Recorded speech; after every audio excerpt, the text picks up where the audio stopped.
Hello guys, good evening. Ito pala ang park ng Digos City, Davao del Sur. Siya ang kapital ng Davao del Sur. So dito pala ang hometown ko. So kasi nga nagbakasyon ako sa ngayon at nagyaya naman yung mga pamangkin at mga kapatid ko na mag-park daw kami.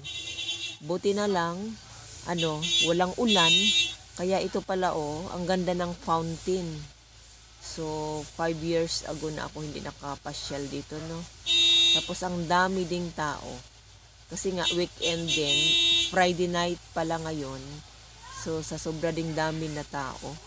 Meron din silang mga palaro. At saka meron ding maraming nagtitinda ng mga street food, ano ba tawag niyan? Mga parang kakanin snacks dyan sa loob ng park. At saka ang lawak ng park din talaga guys. So ito lang po sa ngayon. Thank you for watching. Bye bye. Ingat tayo palagi and God bless.